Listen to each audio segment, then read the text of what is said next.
Hey, it's Newbies to Movies. I'm Tyler, And I'm Justin. and this is a podcast where we talk about new movies that we watch for the week. And this week's theme is monster movies. But first, we're going to talk about what else we've been watching for this past week other than the two movies that we will get into. I'll start. Still watching Task. I haven't watched the newest episode that came out Sunday, but so far, so good. Mark Ruffalo really plays an interesting character. Really look forward to the last two episodes. Finished off Peacemaker. That finale pissed me off. I was hyping up the show. The show was going so good. Now I haven't watched it, but everybody's like, why was James Gunn hyping it up so much? Yeah. All hyping it up like these cameos are going to happen. And then instead we get like a half a concert for like the last episode. And I'm just like, what is going on? Oh, such a disappointing finale. Yeah. And then this weekend, a little tight on watching anything else because I went to a music festival, country music festival. It was really cool. Got to see Noah Kahan, Casey Musgraves, Ray Strays, Sam Barber, a bunch of different other country artists. Really cool. Got to meet a bunch of the artists and have them like sign my cowboy hat. Whoever's watching the video, pretty cool thing that really was cool for me. Did that in Salt Lake City and just drove back today. And then watched The Host right before this. Yeah, I finally finished Marvel Zombies, the short series. I thought it was pretty good. I was kind of disappointed because they just kind of ended it with like Scarlet Witch kind of making her own reality again, which is weird that they've done it twice in TV shows with WandaVision and this.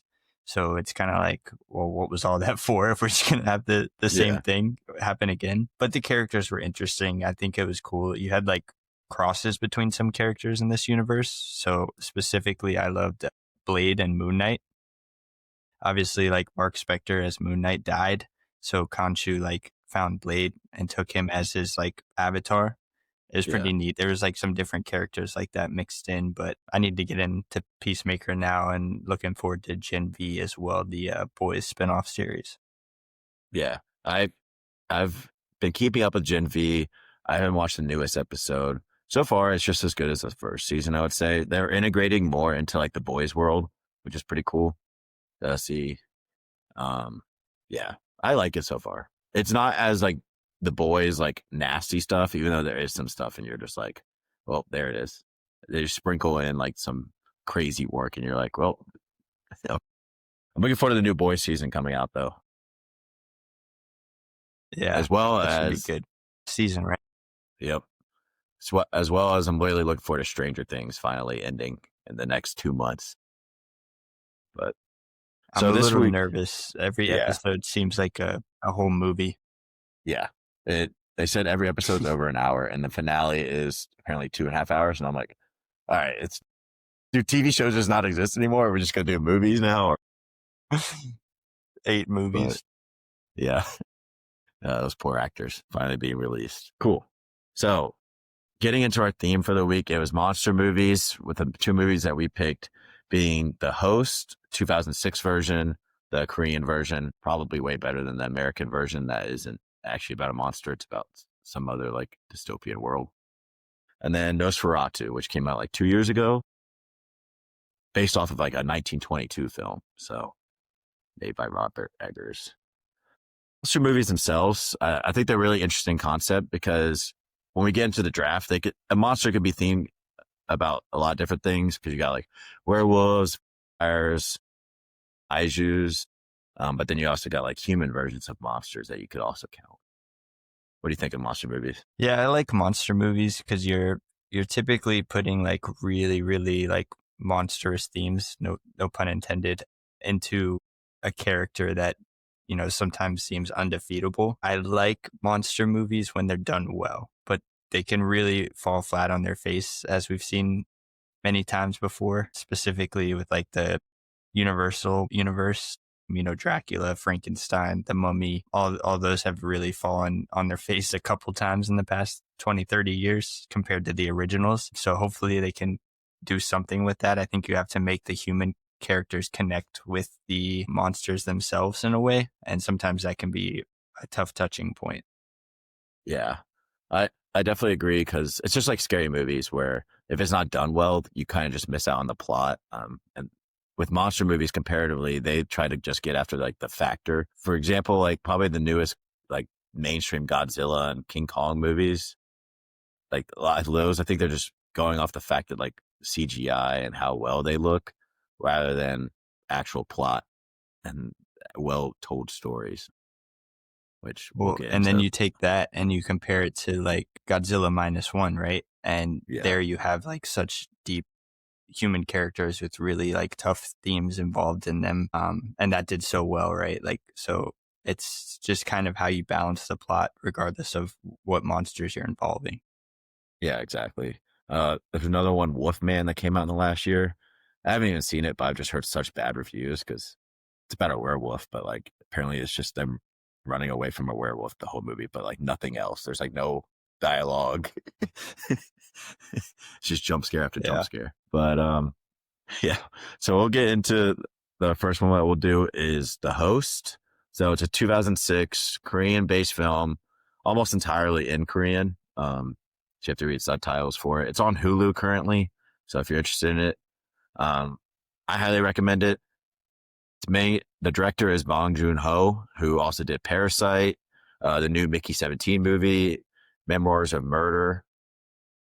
He's like probably renowned as like a top 10 director currently, is what I've been reading up on. And I love Parasite. Parasite's like a top 10 movie for me all time. So it doesn't surprise me that this was pretty good too. Yeah, I haven't seen Parasite yet, but there's definitely like some really deep themes in this movie. I know like it can be looked at as kind of a satire movie too, but it was really good. And it's the first, like, Parasite was the first Korean film to win Best Picture and him winning Best Director as well. So I think that was really cool. And this was like his third movie. The Host was his third movie. Memories of Murder was his second one. And then you've seen Snowpiercer by him as well.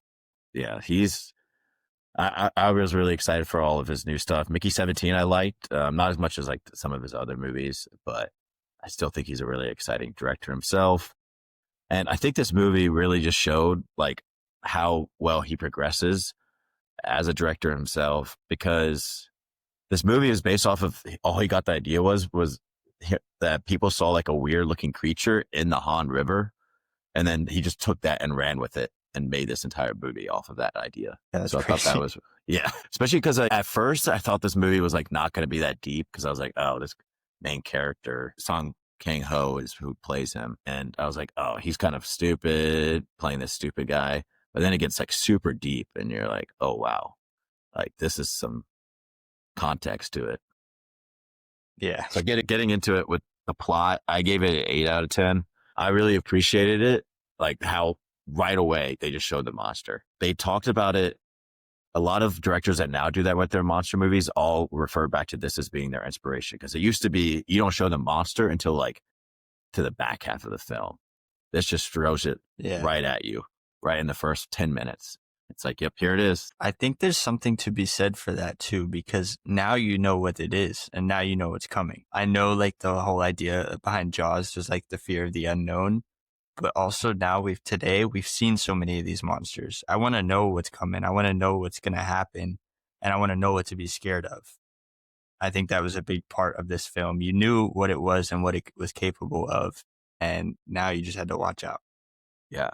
And it's probably one of the ugliest creatures I've seen in any of these creature movies, which makes sense considering it was made pretty much out of chemicals in a lab and stuff. But yeah, it was so ugly. But then you get into how it starts off with like, because he also talks about how it's a satirical film going against like the United States, like military and like being carelessness. It's supposed to be basically satire, not him actually going after the United States government, but more of like making a joke that like they would probably try to hide something like that if it did happen. But also he referred it to like Iraq and like kind of a satire towards like how like they covered some chemicals during that time. So I thought that was interesting. Yeah.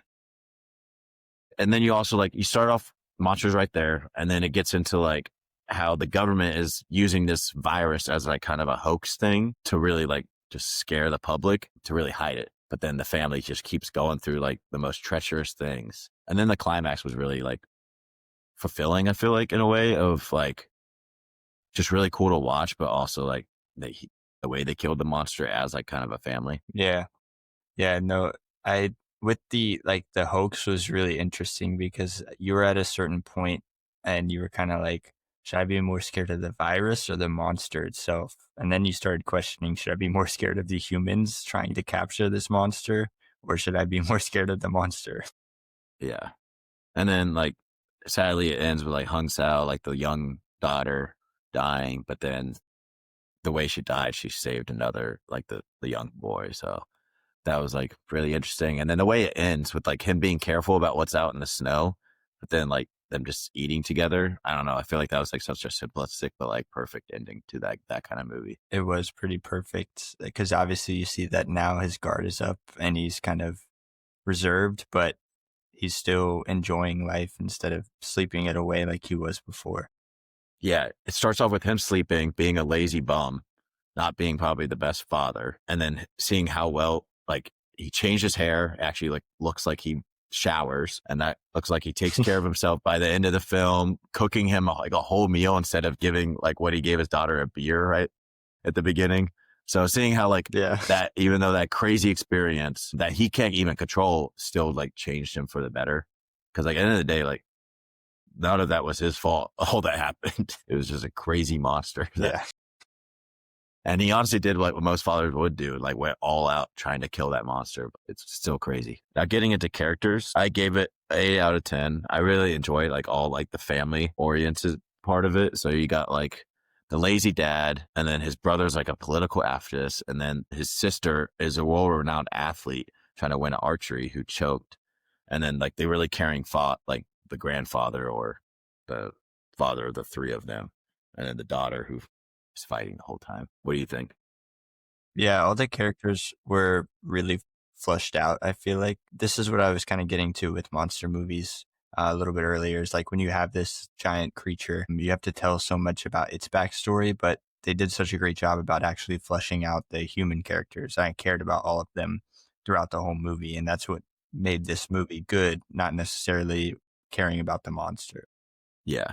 Because I think with this kind of monster, you don't need to give too much backstory because they did right at the beginning. They're like, well, like this thing is just made out of a lab pretty much. And then they really gave the human more and more without showing any flashback scenes. You got all you needed from each character just by like their own conversations. Yeah.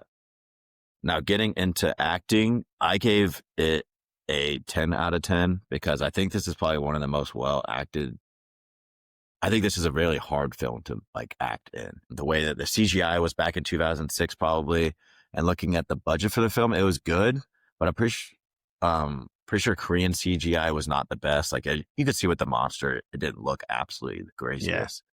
So acting that way, you can go ahead.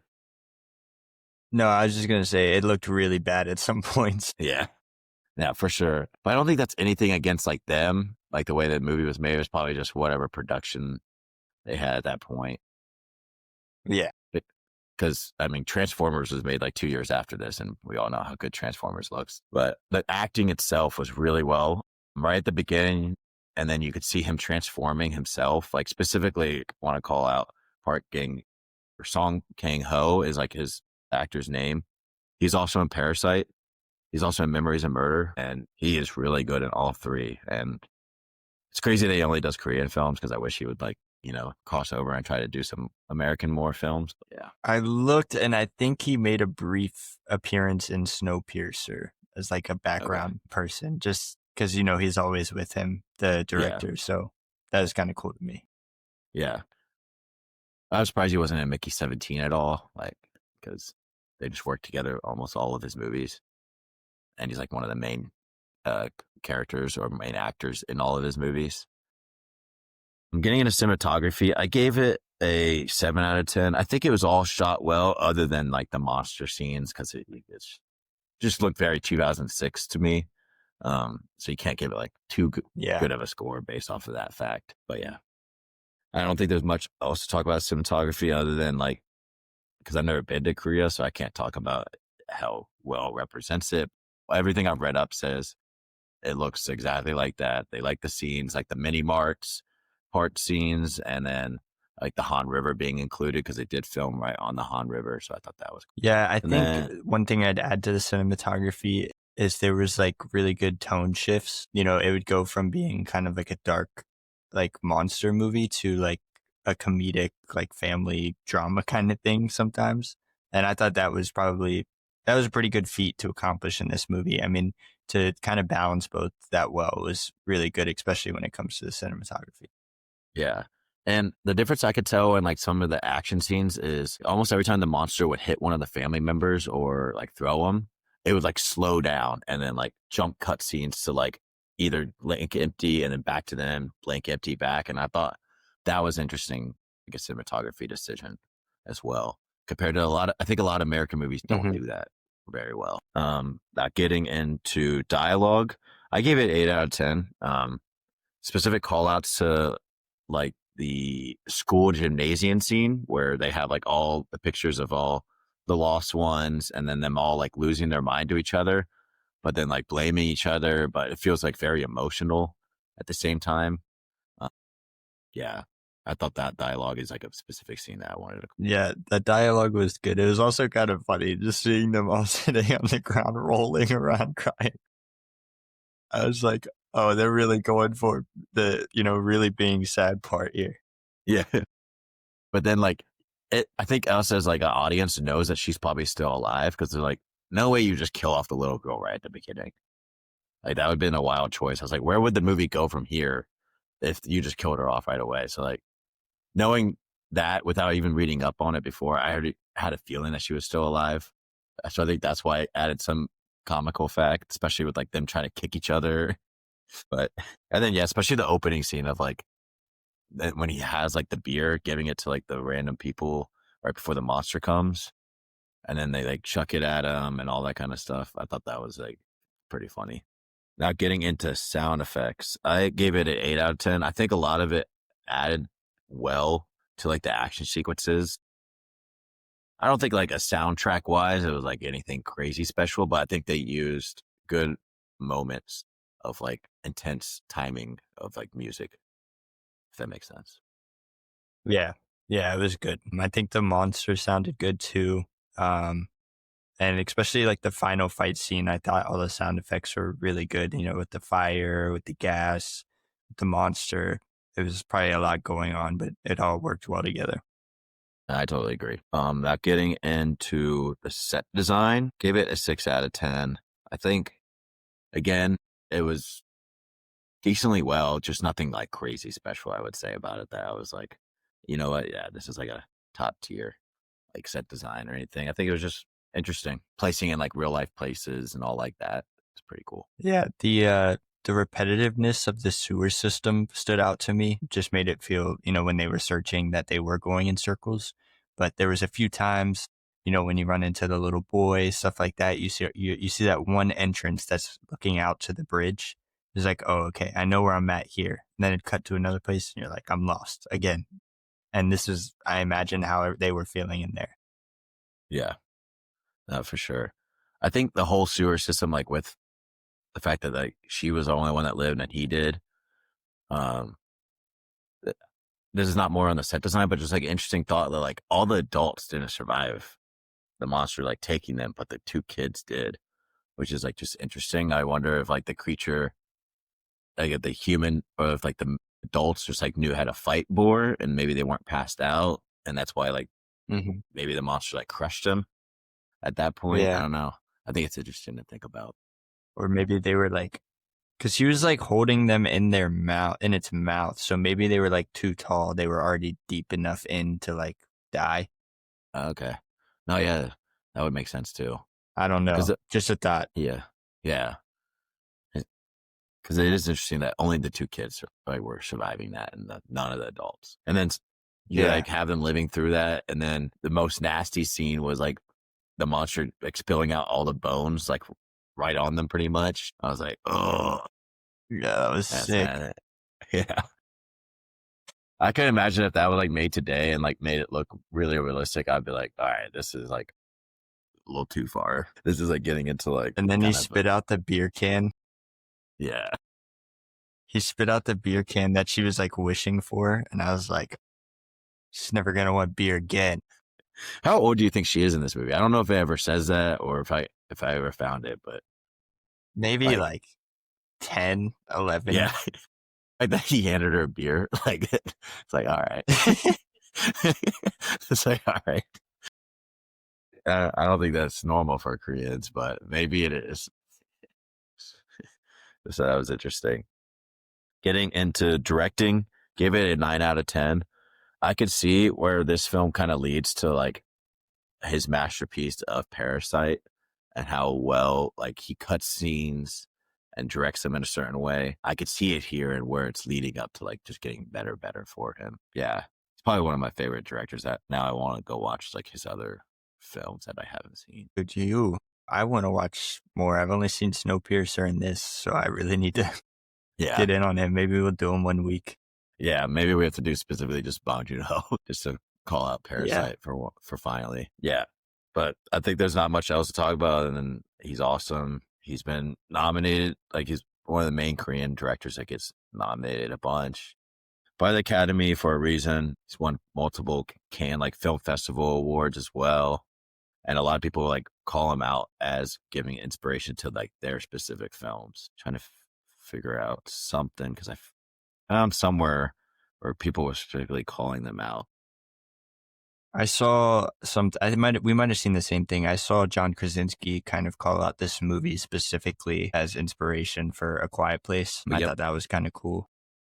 And J.J. Abrams said for Cloverfield and Super 8. Yeah.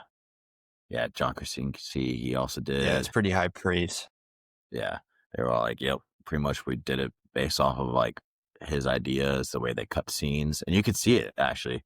Like the way that this and like The Quiet Place looks, the way they cut to the monsters and back, I thought were very similar. Now getting into editing, I gave it 8 out of 10. Same idea. The way they cut in between scenes and really add suspense through their editing, I thought was really cool. Yeah, the only thing I would knock here, obviously, just because we have to, is the monster. Like the CGI isn't great, but obviously that's just for the time. And it wasn't like bad at all points of the movie. It was just bad at some certain spots. You could really tell. Like the beginning scene, I was like, oh, this movie's going to be terrible. Like this monster's going to look so bad. And then it started like, it left my head after like the first 20 minutes. I was like, oh, this isn't that bad. Most of the bridge scenes, like if it was under a bridge with like a sky background, that's where it usually looked the worst, in my opinion. Or like any sky background, I think that's where it probably did. But like all the sewer scenes where it was just like a closer area, it looked pretty good. And then getting into theme, I gave it a 9 out of 10 because I think it's more than just like a normal monster movie. And like, I think they named the host as like, I don't think the monster is really talking about the host. I think the host is talking about like the Korean government, the U.S. government, and this father himself, and like how they take in stuff, if that makes sense. I don't know. What do you think? Yeah, so I actually read somewhere, and I might be misquoting, but I was reading that basically the title in Korean doesn't translate to the host. It's something completely different. So he gave the host its name because it was opposite of Parasite, is what I was reading. Now, this was Wikipedia, so I don't know how true it is, but kind of interesting way to look at it. Yeah, I think it definitely can be interpreted a bunch of different ways. So, but I think overall, I think it's talking about the host as like a bunch of different perspectives, not just the monster itself. I would be interested to like who's really the monster. Yeah. And then seeing what stretch you can go for family. And then like when you like believe in the government, you grown up to believe it, because really this family had no reason not to believe in the government at any point. And then pretty much the government turns on them. And like, how do you take that as a people that like, honestly, they didn't seem like they were really crazy advocates against them. They really seemed like, okay, I just own this shop and that's it. And then them having to like turn around and pretty much fight the government to get back like the daughter, I thought was also an interesting theme itself. Yeah. And then, I mean, you have the sea creature. Is he the monster? Are the governments the monster? Is the dad who gives his 11-year-old a beer, is he the monster? We don't know. Yeah. Now, what was your favorite scene? My favorite scene, I think, was probably when it was probably the bone scene, because at that point we hadn't like understood much about the monster. Is he just swallowing these people, digesting them? And then all of a sudden you're like, oh, okay. He's got like weaknesses too. Like obviously he can't hold on to all this. There's something that we can get him with. Okay. Interesting. I think mine. Plus for the humans, it was like deeply, deeply terrifying to watch that. Yeah. The little girl. I think my favorite scene was the school scene where like with all of them, and then the brother and daughter finally meet up with them right after like the whole incident, the beginning incident. And then, but a close second is like the final scene. I don't know what it was about that, like the snow coming down and then just eating a meal, and then like him acting like the father that he probably should have acted like before. So I thought that was also a really cool deep scene. Yeah. Who's your favorite character? I think I'd have to say the granddad. He was very interesting to me because he was always defending his son because of his, what it sounded like, traumatic childhood.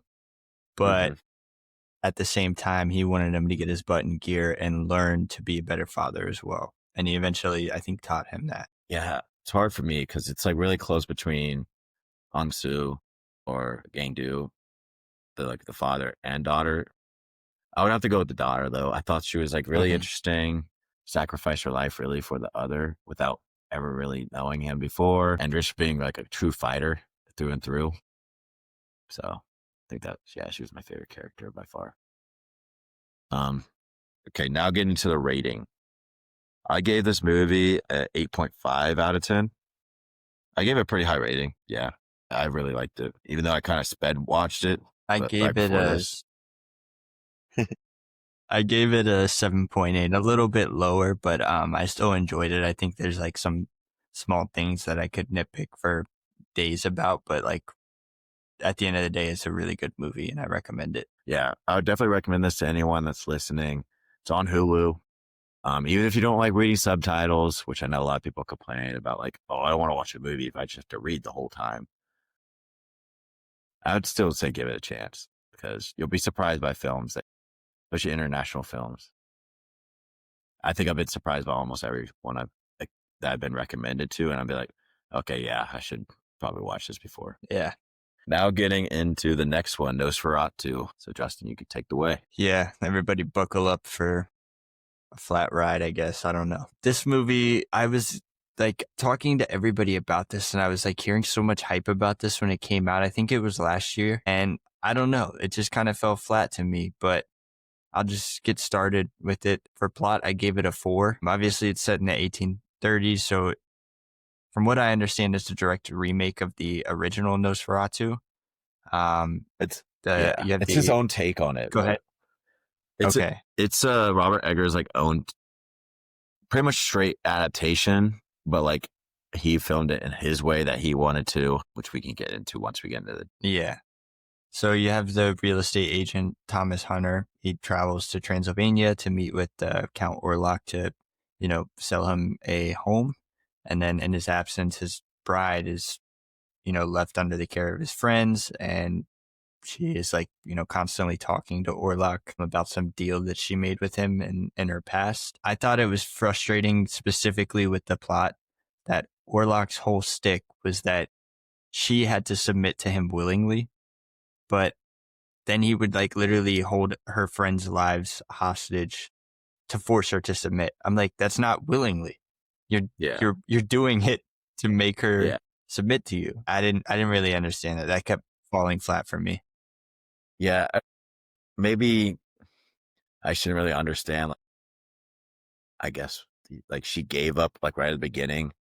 Like I was paying attention to that, but I didn't really understand. Like, did she like just like, was she that lonely that she just like gave herself up, and then it jumps to like her being married to this new guy, and then what was happening in between that time? Did Count Orlok just be like, let me chill, or did she just like wait an opportunity, or like I was confused by that. The opening scene itself, I was just like, boy, I got to buckle in for this movie, because I was just like, wow, that's a crazy opening scene. Yeah. Yeah, it was definitely interesting. For characters, I gave it a 6. Specifically, I think Bill Skarsgård as Count Orlok was really good. Like, he was fearful, he was, scary looking. Nicholas Holt's character, Thomas, it kind of fell flat for me.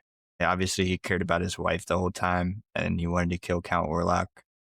The only really good scene I thought with him was when they were in the castle and he was about to sign the papers. I thought that was really good, and I thought that was the best part of the movie. And then obviously you have Lily Rose Depp as Ellen, character who's kind of plagued between the love triangle. Yeah. These characters themselves, I think they're very frustrating. Other than Count Orlok, of course, because man's just trying to get some, I guess.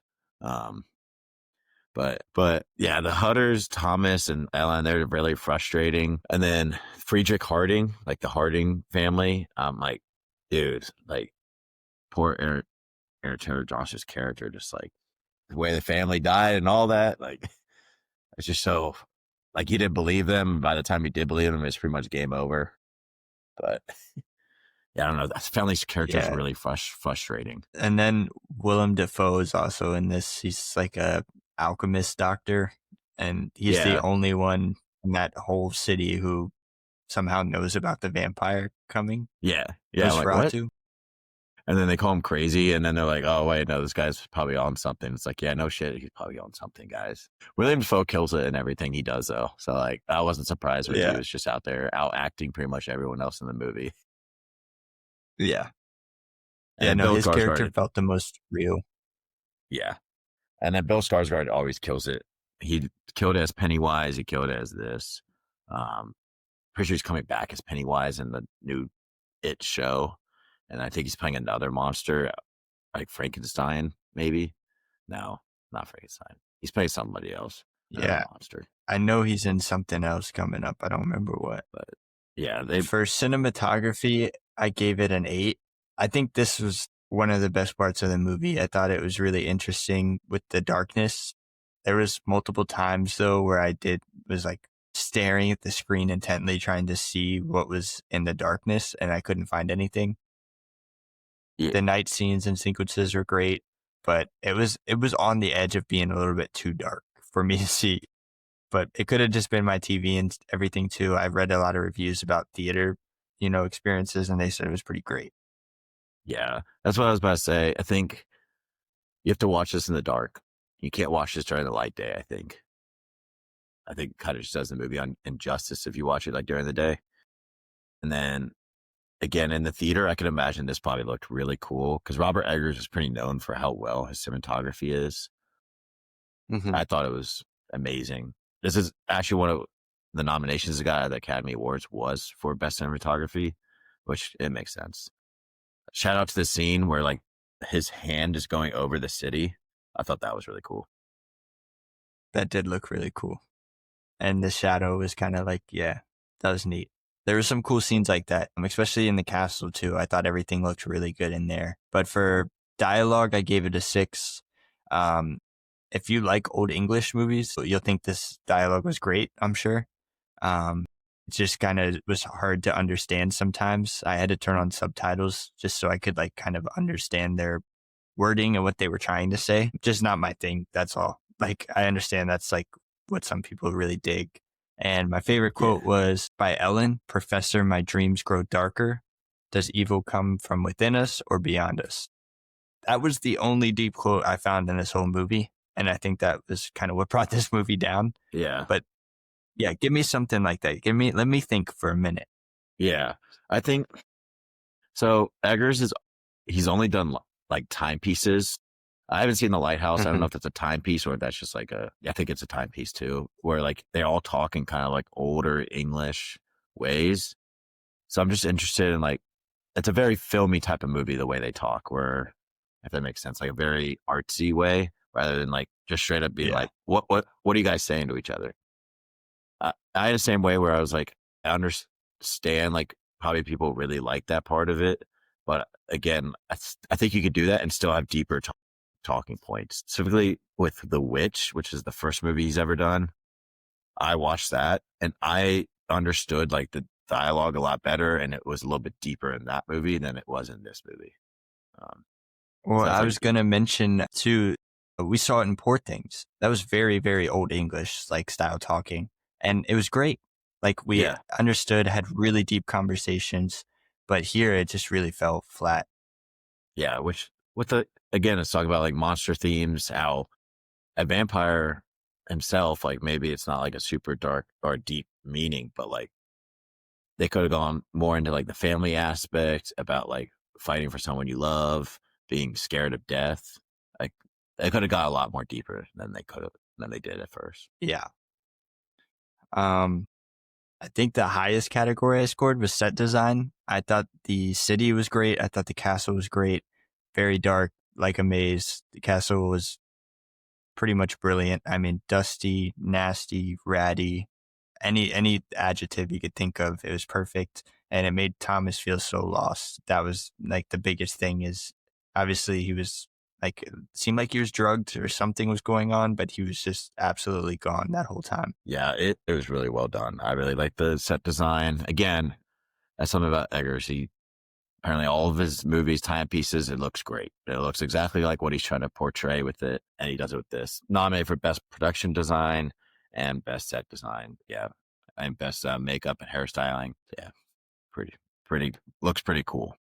For acting, I gave it a 7. I said the acting was just fine. I don't think this is on any of the actors. I think when you have flat characters, you're going to have flat acting. I think Bill Skarsgård was really good as Count Orlok, but again, just want some more depth. He's such a dark and brooding character the whole movie, and I never got that much out of him. Yeah, I think I would have to agree. I think the acting overall, like they did what they could with it, because we've seen a bunch of them in other movies done well, like Nicholas Hoult.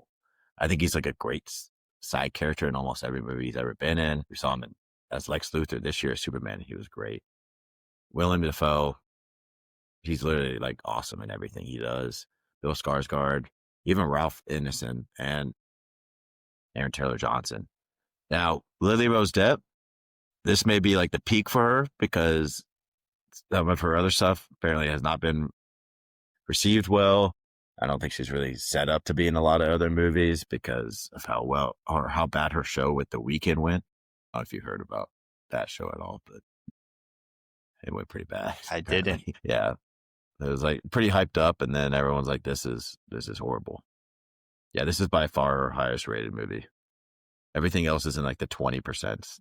Rotten Tomatoes. Yeah. Which I don't even think she did bad. Like I don't know how. No. Every other movie is in the 20%. But I don't think she was bad in this. That's the thing. Wow. Like I don't know how else you play getting possessed other than that way. Like you gotta go all out. She was good. Yeah. And she displayed that accurately. I think everything going on around her, just there was nothing there to grab onto. A little bit more substance as a character. Yeah. For every character would have helped her a lot. And I think it just passes on from each character. For directing, I gave it a 6. Robert Eggers was fine, understanding that this is a remake. I think you can only go so far, I guess, but I think you can still add more depth. I'm just going to keep harking back on that, but there's room for more story points in there. Yeah, I think I liked The Witch a lot. So I was a little disappointed that I didn't like this as much as that. I want to watch The Northman at some point because I've heard everyone says that's like a big movie that he really talks about as like being his next big thing or like his biggest movie. And then The Lighthouse, I heard Robert Pattinson and William Dafoe are great in that. And then Werewolf comes out in the next year, which has Aaron Taylor Johnson, Lily Rose Depp. So she's going to be in another movie with him, and then William Dafoe. So we'll see. I just hope, like, what does this movie have on like Rotten Tomatoes and stuff? Do you know? Which one? Nosferatu. 84%, which I was surprised by. Yeah. See, they're not going to take any like criticism from it because they're like, oh, that was good. And they're going to do the same thing with Wolfman. Mark my word. Save this clip. Yeah, probably will.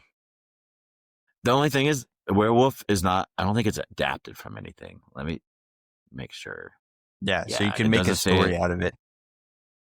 Which is like what he does well with. Like The Witch, The Lighthouse, The Northman is all stories he made. Nosferatu was an adaptation. So So for soundtrack, I gave it a 7. I thought it was pretty good. I thought the sound effects were pretty great, especially with, Orlok coming in when he's, possessing people and he's just kind of, being brooding and tough. His voice sounded really good. I don't know what kind of editing went into that or if that was just Skarsgård. And then the soundtrack itself was fine. I think it was used well to build up the suspense of the movie. Yeah, I think it was the sound with his voice, I think was Skarsgård mainly, with like probably like a little bit added in, but because you look back at like Pennywise and the way he would talk with Pennywise, Yeah. he probably went all out for this too, because that's just how he does his characters. And then for theme, I gave it a 7. I felt like I really kind of had to dig. Obviously, with Willem Dafoe's character, you had the conflict of science and superstition. I always think that's kind of interesting. And then we have, the destructive nature of just progress and how progress and, these old times can kind of hold humans back. And then obviously we have like the struggle with Odin's dark desire with Orlok, and he just really wants to get some. Yeah, I think I gave it, I like the theme. I think sacrifice was a big part too. I think Lily Rose's character, I think she's big about sacrifice, and then she ends up sacrificing herself for Thomas and the rest of the city pretty much. Even though like the entire Hardy family already is dead, so it's kind of like, all right, it's a little late on them. I guess I just feel bad for the Hardy family at the end of the day. I was like, all right, you end up sacrificing yourself, but like this whole family's dead because of you guys. Like you guys just killed off like an entire generation. Are we just gonna flash over that fact? Yeah, and then also like I don't want to miss out on like the final scene, and I get that like this is adaptation of stuff of that, but like for me that was just like a little too weird. I don't know. Maybe it's just me. Like ending with him that's like sucking on her all night and then just dying from the sun. And like they had just had to show the body, and I was like, oh, all right. I'm not even like that was pretty nasty. Yeah. I'm not even like that against gore. I think that was just like an unnecessary like why? Just why? Sorry. Yeah. Just had to get... No, it's okay. I felt the same way. For editing, I gave it an 8. I thought, this had really good shots. Like we were talking about the cinematography. They used something I learned in school called cross-cutting to really build tension.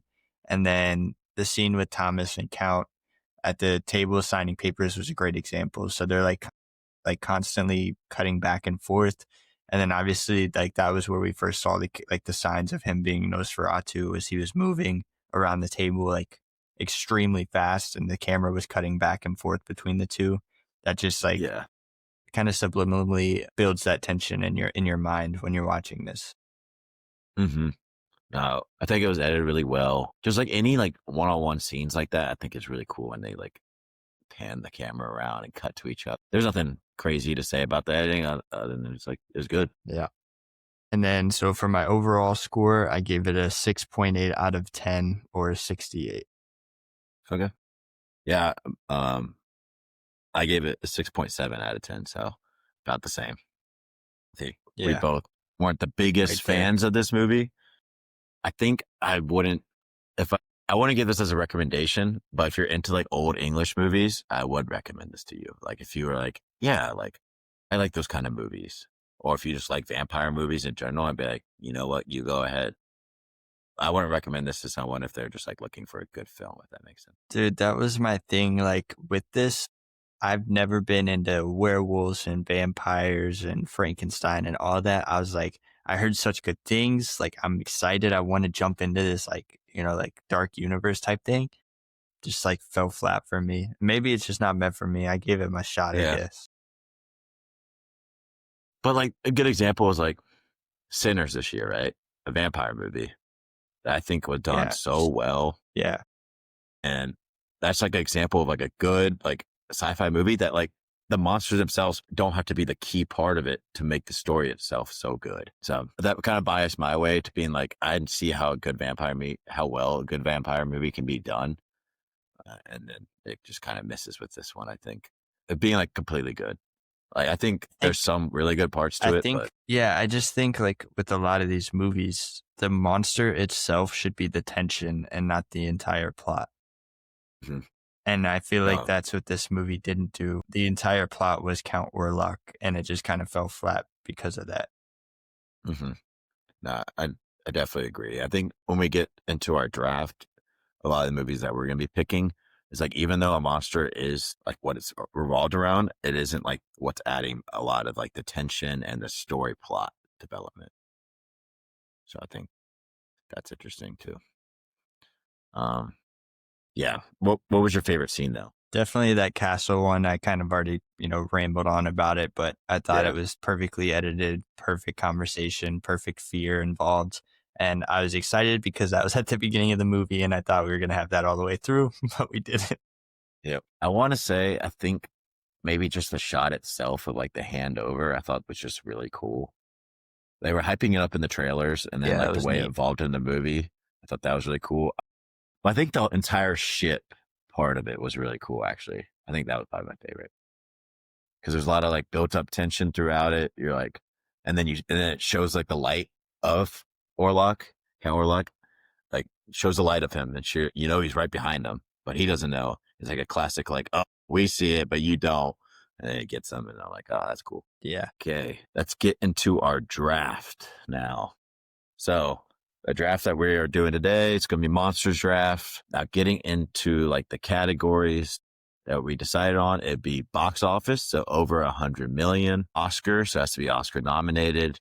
A vampire movie, a large monster movie. I wish we can talk about if a large monster counts or not.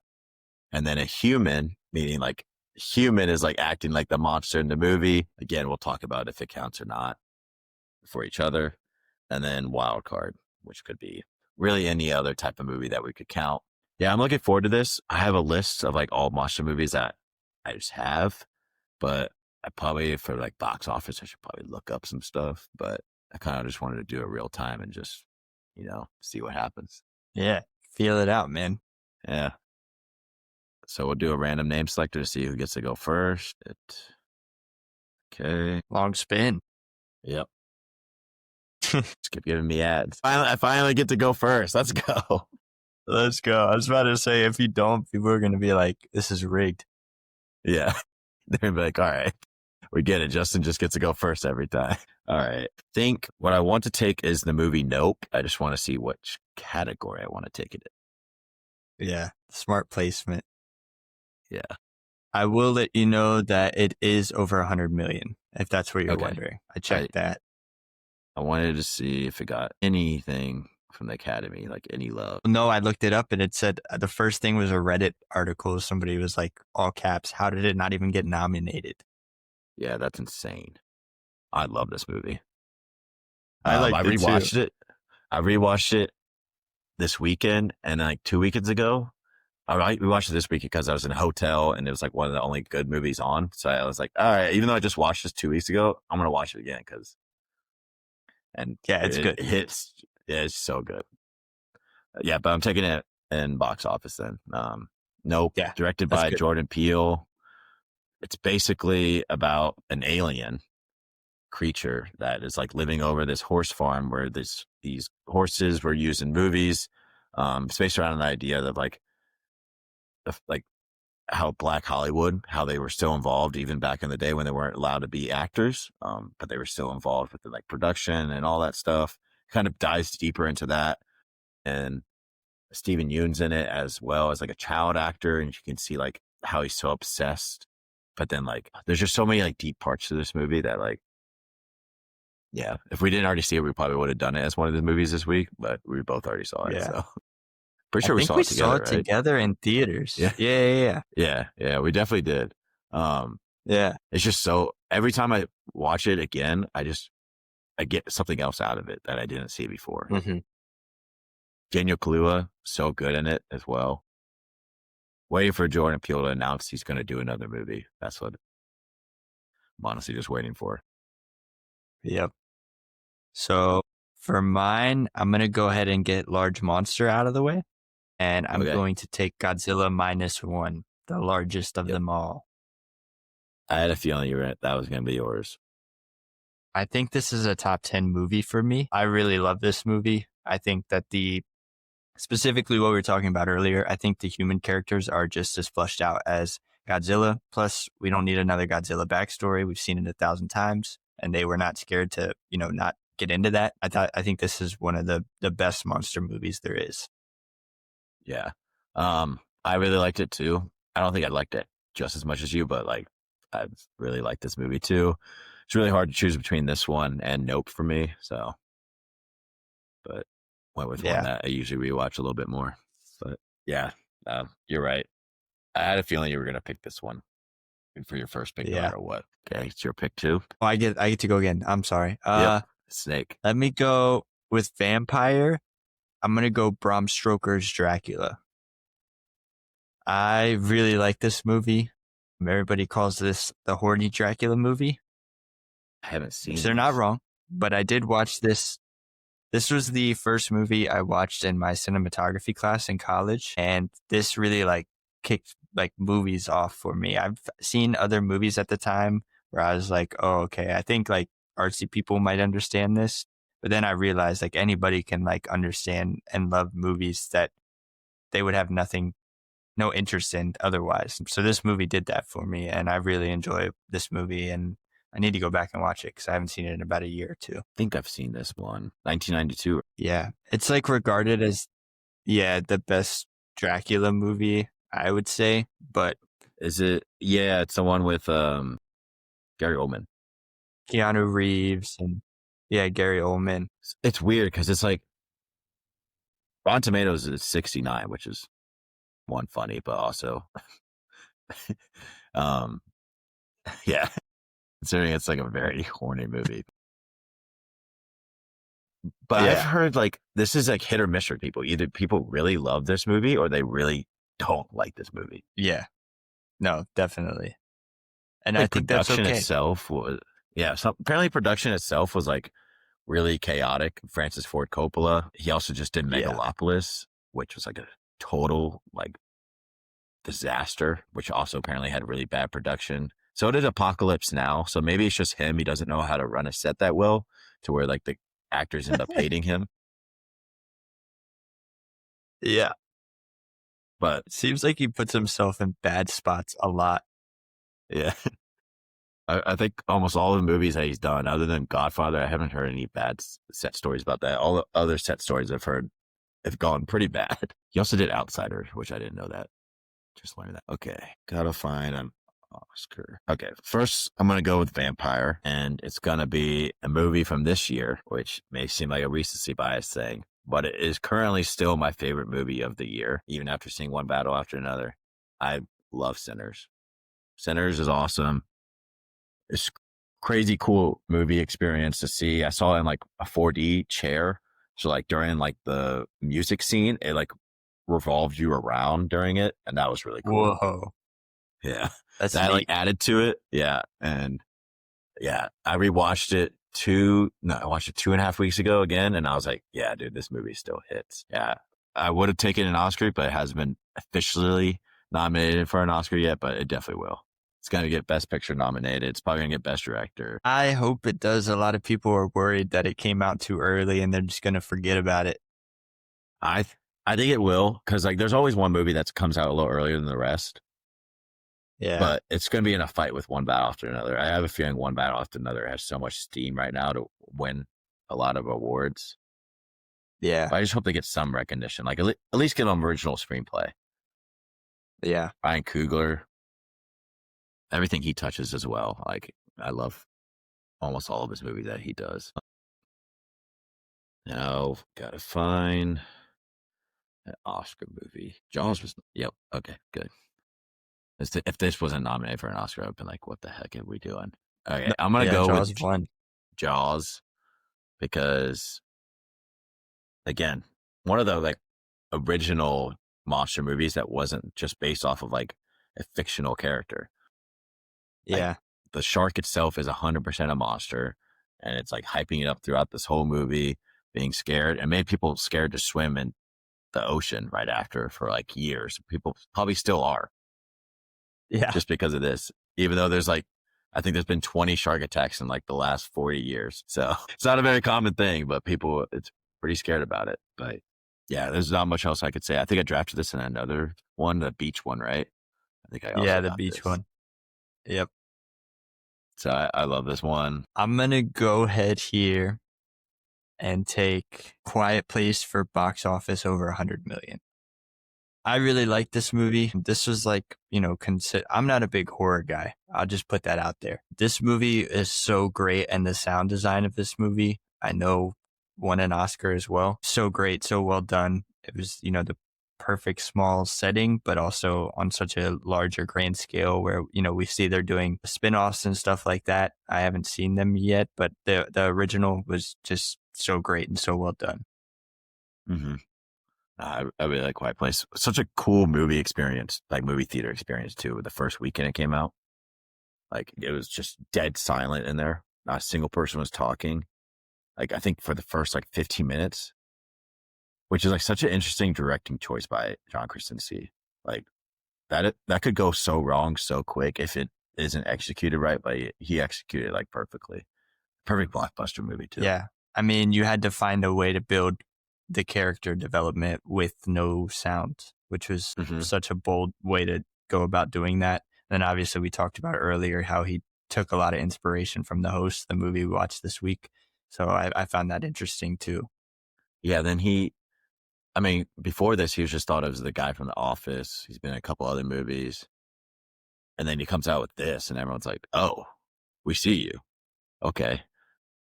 And then, yeah. And then I'm going to throw you a curveball here, not in my wild card, but give me Oscar nomination, Monster Inc. That definitely counts.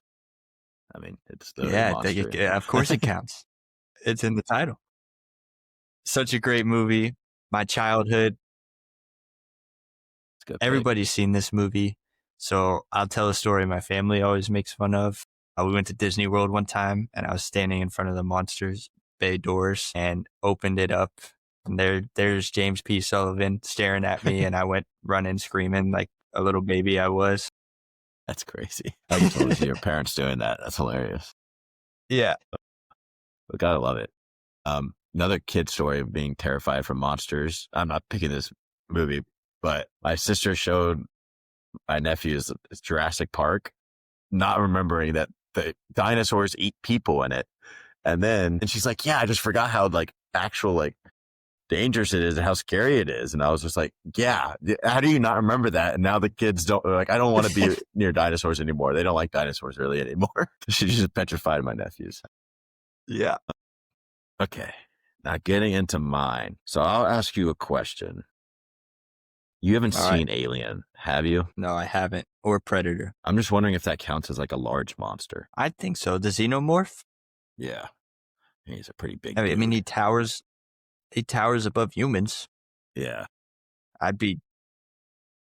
Yeah. Okay. Yeah, I'll count it. I mean, that's a large monster. I mean, Godzilla is like the top of the totem pole for a large monster, I would think, or the monster from Nope. But yeah, that's still a large monster from our point of view. Okay. Yeah. And then I'm going to take Alien, the original one too. Yeah. I really like this movie. I've seen all of them now. If I had to rank it, it's like Alien, and this will probably be pretty hot topic, but Alien Romulus is actually going to be my number 2, and then Aliens. And then the other ones, it's quite a drop off from there. But then you get into like Prometheus, Covenant, which Prometheus, I don't think it's a real alien movie, but whatever. It's like, I don't know if you've heard about it, but Prometheus is like an origin story from Ridley Scott, where it's like low-key just about like God and like the creation. And I'm like, wait, why is this called an alien like origin story when it's straight up just like super religious? And I'm like, okay, this is wild. But the Alien movie itself is very originated in like theories about God and all that, which you wouldn't expect coming into it. Yeah. I definitely need to watch that. And I also want to watch, the early Predator movies. I need to watch them all the way through so I can make my own opinion about them. Everybody's like, how did you not get into these? Yeah, for sure. I definitely recommend the Aliens. Now getting into human. That's where I'm going to go because I'm going to leave wild card for the end. I am going to go with 7. You've heard of 7? Have you I've seen heard it? of 7. I haven't seen 7. No. So it's about, not to give up too much, it's about a serial killer who's kind of like playing with these detectives as he kills 7 people, and each of them counts for one of the 7 deadly sins. It's kind of what it revolves around. It has like a crazy twist at the end. Brad Pitt, Morgan Freeman are the 2 stars in it. Yeah, it's amazing. Again, another movie I highly recommend.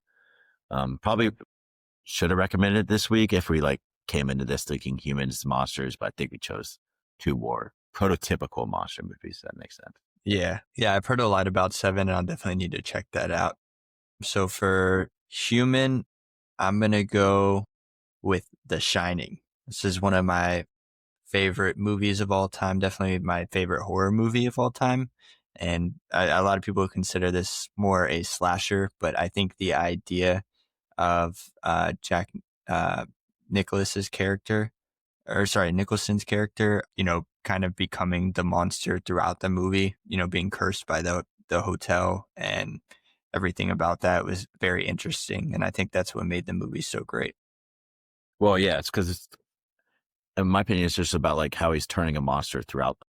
He's progressing more and more into one by the end, and how like that seclusion is doing it to him. So I think this definitely counts. I wouldn't even count it as really like a slasher film, in my opinion. I think it's definitely more monster and more like haunting movie than a slasher. Yeah. Yeah. And then for my wild card, I actually texted you about this earlier this week and I told you to watch it. It is Werewolf by Night. It's a Marvel short movie, I guess you could call it. I think it's like 45 minutes, 50 minutes. I really enjoyed this. I'm also a comic book nerd, but I thought it was a really interesting way to go about monsters. You didn't get a chance to watch it, did you? No, I sadly didn't. I want to though. Okay. Because I've heard really good things. I'm going to give you the premise without spoiling anything. So basically it's in black and white, which is just such a cool idea to begin with. Mm-hmm. But it's basically a group of bounty hunters and somebody has to take the throne to like the top bounty hunter. So they basically throw them all into a maze with limited weapons and stuff. And they're told that there's a monster running around, go fight them. The werewolf isn't the monster. That's all I have to say. So it just like leads down to like multiple different monsters and a bunch of crazy stuff going on. It's really interesting. And for a short film, cool. It does a lot. Yeah. That sounds really cool, actually. I definitely will check that out. I'll have that on my October list of things to watch because I'm trying to watch like a scary movie every Halloween night. Yeah, exactly. Perfect Halloween short. So I've noticed throughout the draft that you have like multiple letters in your word or like multiple words. All of mine are one word movies. Nope, Jaws, Sinners, Alien, 7. And I was about to pick a multiple word movie, but I'm like, I got to finish it off. I got to finish it off with just one. With it. And so what I'm going to pick is Gremlins as my wild card. Yeah, that's a good one. I thought about that one too. Yeah. I haven't seen that in so long. I think it's like a perfect kind of wild card one too, because I don't think it really fits into many others. Probably box office a little. Yeah, Gremlins is it's a fun movie. It's not too serious. If you watch this as a kid though, like again, I probably wouldn't recommend this to a kid under 10 because it probably would scare them. But I'm pretty sure I watched it when I was under 10. But yeah, you just can't feed them after midnight. Just listen to one rule. They couldn't do that. But yeah. Another childhood movie. You picked a childhood movie. This is definitely one of mine. Cool. So my team is box office, Nope, Oscar, Jaws, Vampire, Sinners, Large Monster, Alien, Human, 7, and Wild Card, Gremlin. And I have box office, A Quiet Place, Oscar, Monsters, Inc., Vampire, Bram Stoker's Dracula, Large Monster is Godzilla -1, A Human is The Shining, and Wild Card is Werewolf by Night. We'll see who wins. So thank you all for listening. Next week, we are going to be doing Paul Thomas Anderson movies. Just came out with one battle after another. So really looking forward to this. Everyone, all the podcasts I listen to, they love him. They rave about his movies, say he's like the best living director right now. So we'll talk about it next week. Thank you again for listening. Thank you.